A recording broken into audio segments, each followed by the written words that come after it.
Thank you for joining our webinar today. I'm Lauren Simpson with EMC's Core Technologies Marketing Team. I'd like to run over a few quick housekeeping items with you before we get started. First of all, I would like to stress that there is no dial-in required for this webinar. The audio is streamed automatically through your device.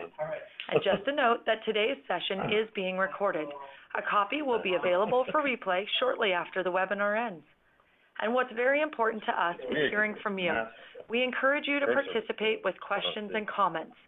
You can submit a question at any time by clicking on Ask a Question at the top left of your screen. We'll be dedicating approximately 10 minutes at the end of the presentation to address your questions. At this point, I'd like to hand it over to our presenter, Michael Wilkie. Thank you, Michael. Thank you, Lauren. Yes, my name is Michael Wilkie, and I am also with EMC's marketing team in our Core Technologies division, which covers a large part of our primary storage products, as well as our data protection products.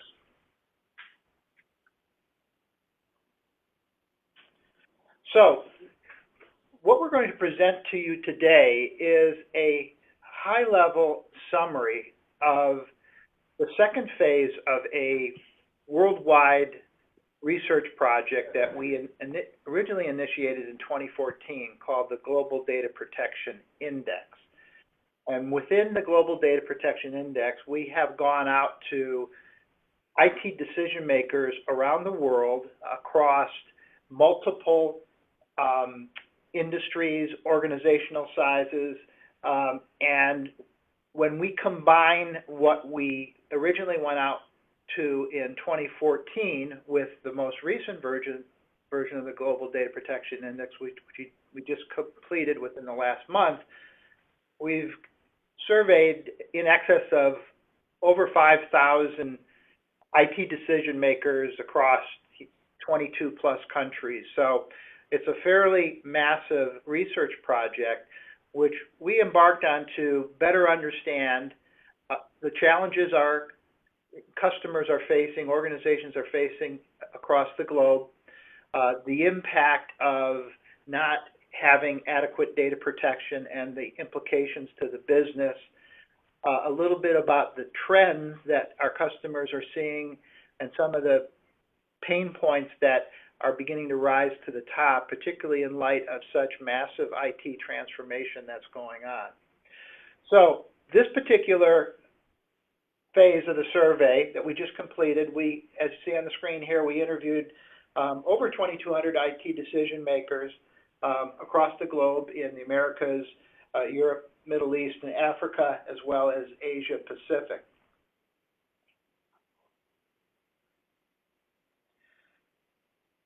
One of the things that we determine as part of the survey, in addition to the data points, is the overall state of readiness of organizations around the globe with respect to data protection. And we do that by taking account of how customers are doing in terms of their state of readiness across a number of different dimensions. We essentially constructed a point value that awards customers points for the overall maturity of their data protection strategy, which tends to be rooted in the kinds of technology that they're using, how confident they are in terms of their ability to recover, and how confident are they about moving forward. So based on that point ranking, we bucketize organizations into one of four categories: either leaders, adopters, evaluators, or laggards. And the idea is to just get a general sense of how customers are keeping up with their individual challenges around data protection moving forward, to provide just a reference point to see whether we're making progress or we're falling back. What we found, and this is in comparison to 2014, that really roughly 1 in 10 organizations we would categorize as leaders. In other words, truly ahead of the curve, that are using the most modernized data protection solutions and strategies, who feel very confident about their ability to not only protect but recover data in the event of some sort of disruption, and more importantly, also feel very confident about moving forward into the future. The vast majority of the world continues to be in that evaluator stage, where customers are and organizations are somewhere in between, sort of more traditional data protection approaches and looking at some of the newer strategies and processes for protecting data that are now becoming available. And as we go through the data here, you'll see that there are a couple of obvious distinct trends with respect to how the market is shifting. Obviously, one, the largest being cloud. And so we'll dive into that just a little bit more.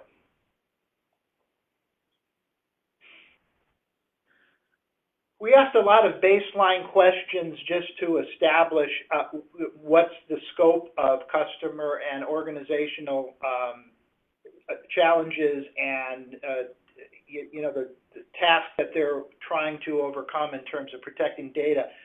On average, what we see is most of our organizations are protecting in the range of 1.5 petabytes of data. That's about the same as last time. We're beginning. We see a lot of data growth, but the amount of data that's being protected in general is in this range of 1.5 petabytes.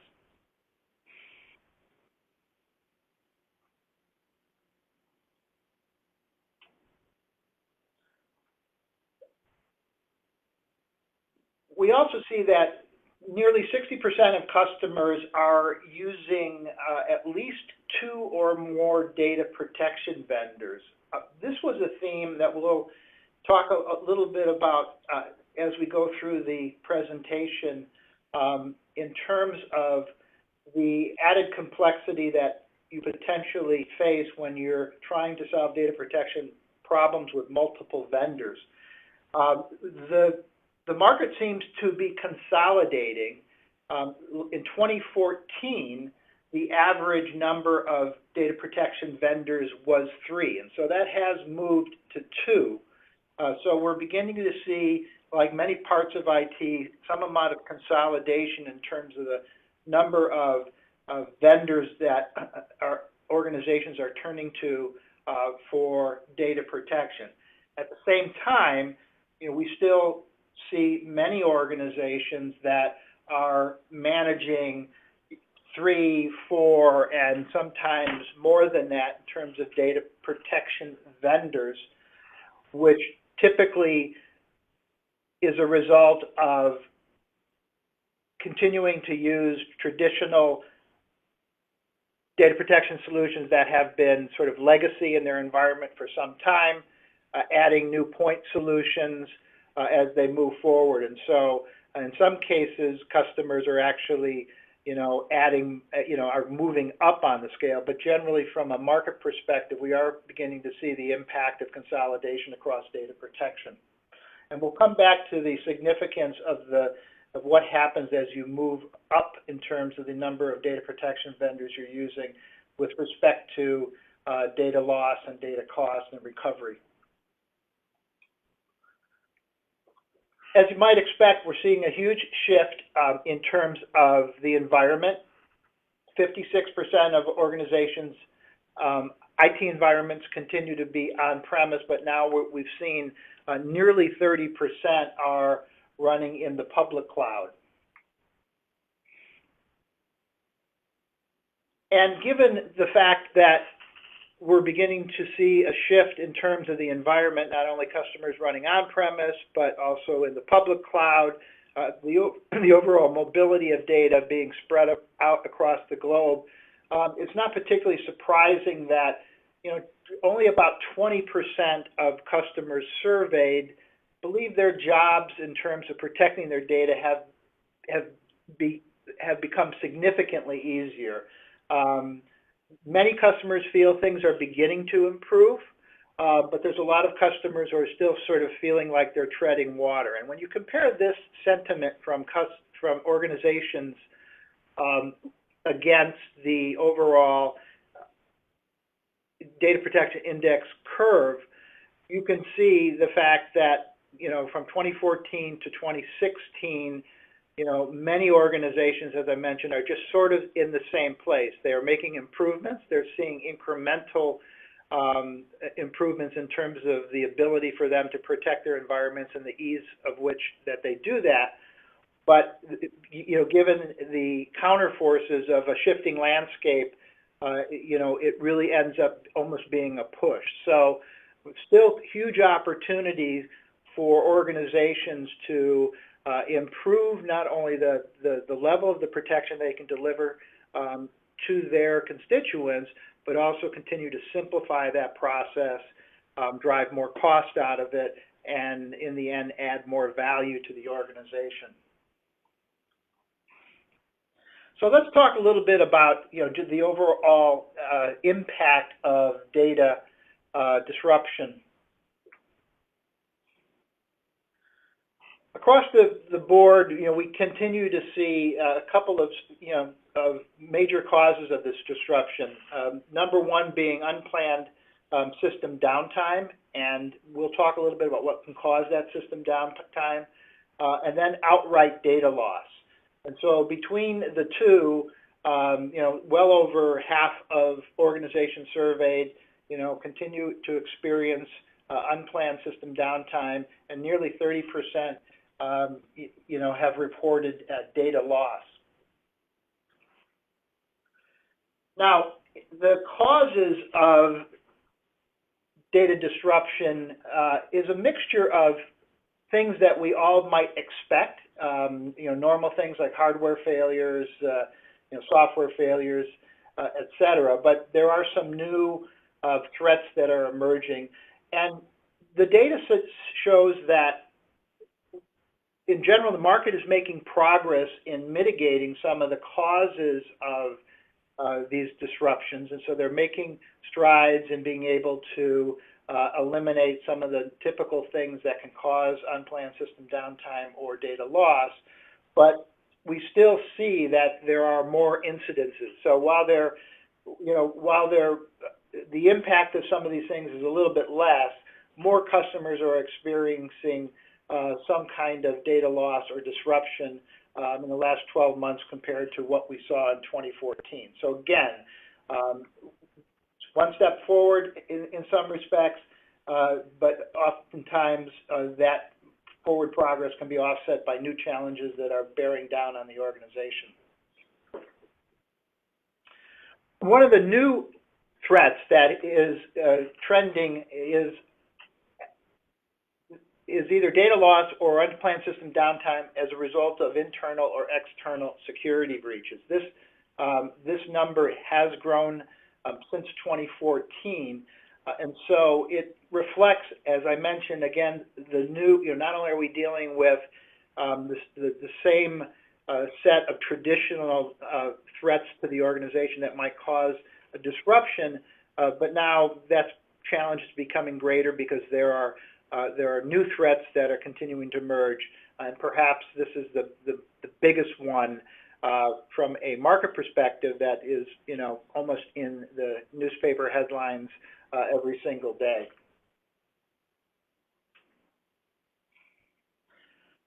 On average, when customers do experience a data loss, it is not insignificant. It's multiple terabytes. And the thing that we see in terms of a correlation of customers who are using more data protection vendors tend to experience more data loss. So the correlation, again, between number of data protection vendors and the impact of disruption or data loss goes up. So in this case here, you can see that vendors that have more than organizations that have more than 3 or so vendors are experiencing greater loss. There are some subset of the organizations that are that we surveyed that are small, that may not be using any data protection internally. They may be using an outside provider, and so that's why in this particular chart you see that organizations that do not have a data protection solution are actually losing less data than some that do, but that's mostly an element of the data itself for those customers that may not be classifying what they do to protect their data as data protection.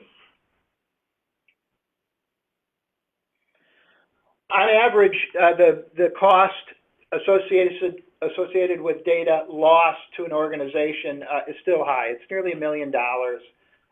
And again, we see that the cost of those organizations tends to go up, that correlation between cost and number of data vendors. And similarly for unplanned system downtime, in this case, the data is just not available for some time. It's not lost completely, but certainly the lack of availability of that data has a significant monetary impact to an organization. And lastly, when we look at, how quickly can people recover, what we see is that the average recovery time is a little under a day, but again, it tends to increase as the number of data protection vendors that an organization is using. Now, what I'd like to say is that our interpretation of this correlation between amount of data loss, amount of unplanned system downtime, and recovery against number of data protection vendors, we believe to be more than likely a result of the difficulties of deploying and then monitoring disparate solutions from those multiple vendors. The difficulty in terms of matching solutions to the environment, and that, in many cases, it's reasonable to assume that you can have cracks. In other words, data is not being protected that is thought to being protected, or within the organization, it's assumed that maybe somebody else is protecting that data. And of course, as the data begins to move from on-premise to cloud and back and forth, that becomes a much harder challenge. So, this is simply a message that says, to the extent that you can simplify the environment in terms of not having to manage multiple point solutions across the estate, that you're going to, in the end, have better protection and you'll be able to recover quicker.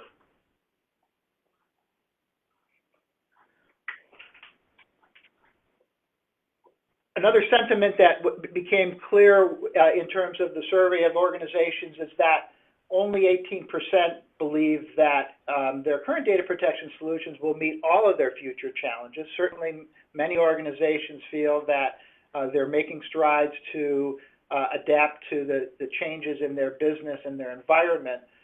But given the rate of change in the market, it's caused many organizations to have a little bit of concern as to whether or not they're going to be able to meet all of their data protection challenges. So again, as we get towards the end of the presentation, there's some clear calls to action here in terms of making that assessment to ensure you're in the best position to not only satisfy data protection requirements today, but moving forward as the business changes. Talk a little bit about what customers are doing for their recovery methods. And again, we're pulling out some of the more interesting points here. The full report is available. I'll show you where to go on the Global Data Protection Index website that EMC has stood up, where you'll be able to get more data than I'm presenting here. But from a recovery standpoint, interestingly enough, that from most customers, over 40%, continue to view. Most customers continue to view backup as really their availability strategy, and we see backup as being a big part of how customers assume they will recover. But we're also seeing 40% of those organizations surveyed using some sort of automatic backup to the cloud. So cloud begins to become even more of a factor in terms of an overall data protection strategy, particularly with respect to what most of us know as backup.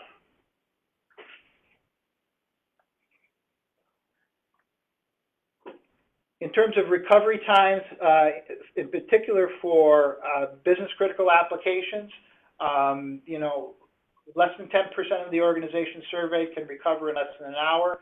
On average, it takes more like 7 hours. So, we're seeing a little bit of an improvement there in terms of recovery time, but still for, a business critical app that could bring the business sort of to a standstill, taking, more than a day is something that's not acceptable. So we continue to track how customers feel, organizations feel in terms of their ability to recover and how long they're seeing that take on average.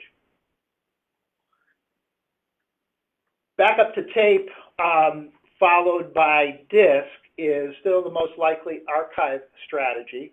And of the 2,200 organizations that we surveyed, 5 years is the average data retention requirement. And so we're continue to see data retention as being a big demand, and this also has implications for cloud because we're seeing a lot of organizations turn to cloud-based solutions as the approach that they want to take for those longer-term data retention requirements. Let's talk a little bit about the business alignment in terms of how the organization views data protection with respect to the business itself. I'm not sure that this particular slide will be surprising to anybody, but we did ask the organizations which applications they're running in the public cloud. And you can see that today it's an extremely wide range of applications, not just the obvious ones around things like email, but we're seeing more and more mainline business applications being deployed in public cloud. So this is a trend that continues and one that has distinct implications in terms of data protection. Interestingly enough, when we asked organizations about who is responsible for managing data protection in a public cloud, we got a fairly wide range of answers. There doesn't seem to be a particular best practice that has emerged with who owns the responsibility for ensuring that data in the public cloud is indeed being protected. And as you see in the bar chart on the right, it could be anywhere from the IT department, the cloud service provider, to some combination. Given that, it was not surprising that, less than a half of those organizations surveyed believe that all of that data is being protected against some sort of deletion or corruption. So while we're seeing more shift to public cloud, organizations are admitting that there are some gaps there that they're either actively trying to address or they're living with that risk. But that is an area that we believe needs focus going forward to ensure that that everything that is in a public cloud does have the adequate protection to meet the business needs. 90% of organizations are using the public cloud for data protection. A big chunk of those, as I mentioned earlier, are for archiving. There's a large number of organizations that are using public clouds for protecting specific apps, perhaps applications that were originally born in the cloud. So that shift to the cloud continues across data protection. We asked about some of the other trends that we're seeing in the market in terms of how organizations are viewing data protection, one of which was the trend to adopt either converged or hyper-converged solutions as a way of accelerating IT transformation. 83% of those organizations surveyed believed that data protection was either mandatory or a very important criteria when selecting a converged infrastructure solution. So we believe that organizations that are considering hyperconverged or converged infrastructure consider data protection a very important component of that stack in terms of making decisions on which way to go. From a management perspective, a couple of things surfaced in terms of how people are managing data protection. Again, no real clear practice here other than from the standpoint of who owns the data protection in the environment, it tends to align with where that data protection is being deployed. So, for storage-based protection, that tends to land with the storage team. For sort of non-storage-based protection, tends to land with the backup team. And as we've been seeing for a number of years, if that protection is for virtual environments, it tends to be the responsibility of the team, the virtualization team.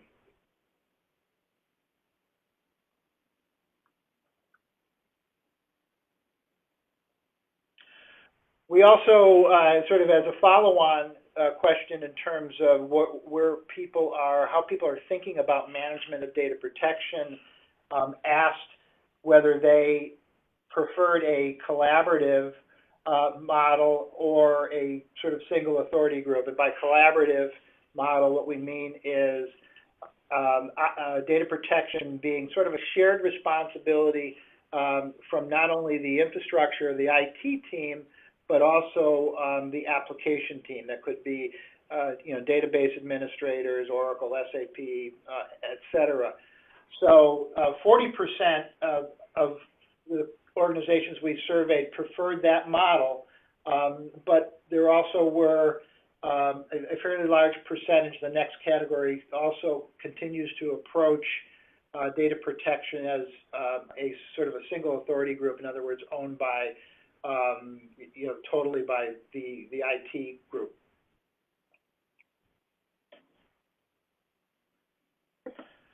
When we asked organizations about how important visibility of data protection was across all cloud environments, and this is a good number to see because we believe it's extremely important.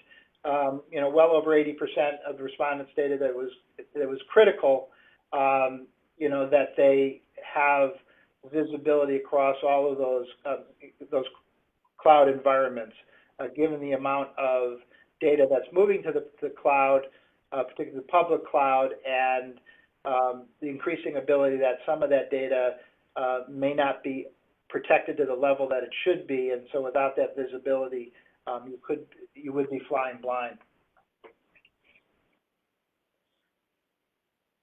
93%, and this is an interesting stat given the collaborative model approach that we showed you a couple of slides earlier, are beginning, to see that data protection solutions that are integrated directly into the business applications are very valuable, and so that gives the application owner visibility and some amount of control in the protection of that data, and that will, that provides the sort of collaborative model where both the IT department has the control over the protection of the data, the application owners that also feel like they have a stake in the game and have some visibility. So, as I mentioned, there are a number of additional data points that are available in the full report, which you're welcome to download by going to the website, which I'll give you in a second. But just want to sort of summarize conclusions for this short presentation to give you an introduction to the GDPI. One is that data loss and downtime, continue to be expensive. And it's not just the typical things that we've seen over the years. We're beginning to see new threats like cyber attacks emerging. Most companies, globally are behind the curve when it comes to data protection readiness. Many of them are still in that evaluator stage, which is great. But we really think that organizations should accelerate that transformation to data protection so that they begin to make meaningful progress in terms of their readiness. The cloud is probably the biggest shift that we've seen in this last survey. It's rapidly reshaping the landscape, and as part of the great goodness that we get from cloud, it can potentially expose more data if you're not aware of what's happening. The fourth point is that there's a strong correlation that attacking data protection through multiple vendors can increase cost and risk, so you want to look at that. And then finally, modernizing data protection really means, considering a continuation of technologies to meet all your business needs. In other words,